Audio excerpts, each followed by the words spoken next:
அனைவருக்கும் வணக்கம். நம்ம டெய்லியும் banking and SSC point of வியூவில் 5 கொஸ்டின்ஸ் பார்க்குறோம். இன்னைக்கு என்ன கொஸ்டின்ஸ் இருக்குது அப்படிங்கிறத பார்ப்போம்.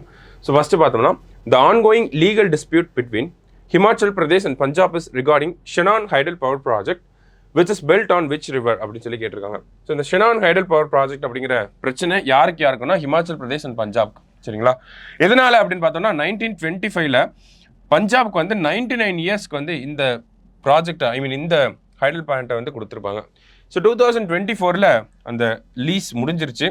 ஸோ இப்போது இந்த ஹைடல் ப்ராஜெக்ட் எங்களுக்கு தான் சொந்தம்னு ஹிமாச்சல் பிரதேஷ் சொல்கிறாங்க, ஒத்துக்க முடியாதுன்னு பஞ்சாப் சொல்கிறாங்க. அதான் இந்த லீகல் டிஸ்பியூட். ஸோ இந்த ஷெனான் ஹைடல் ப்ராஜெக்ட் எந்த ரிவரில் இருக்குது அப்படின்னு பார்த்தோம்னா உல் அப்படின்னு சொல்லக்கூடிய இந்த ரிவரில் இருக்குது. சரிங்களா? அடுத்தது, consider the following statements about Jal Jeevan mission அப்படின்னு சொல்லி கேட்டிருக்காங்க.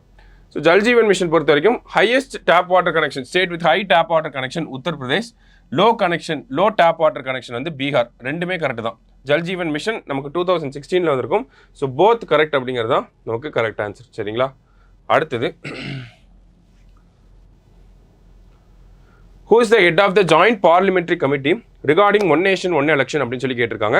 ஸோ டோட்டலாக பார்த்தோம்னா இதில் 39 மெம்பர்ஸ் வந்து இருக்காங்கப்பா. சரிங்களா? 39 மெம்பர்ஸ் வந்து இருக்காங்க.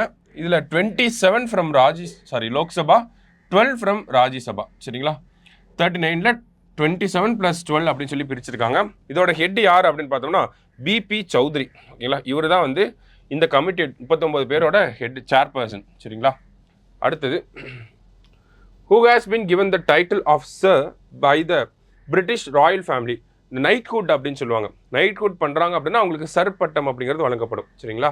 ஸோ யாருக்கு கொடுத்துருக்காங்க அப்படின்னா டைரக்டர் கிறிஸ்டோஃபர் நோலானுக்கு தான் சர் பட்டம் அப்படிங்கிறத கொடுத்துருக்காங்க. சரியா? லாஸ்ட்டாக,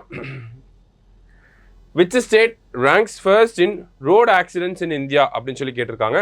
ஸோ ரோடு ஆக்சிடென்ட்ஸ் அதிகமாக இருக்கக்கூடிய state Uttar Pradesh, second Tamil Nadu, third Maharashtra, fourth வந்து பீகார். சரிங்களா? ஃபர்ஸ்ட் யாருன்னா உத்தரப்பிரதேஷ். இன்னைக்கு 5 கொஸ்டின்ஸ் பார்த்துருக்கோம். தேங்க்யூ.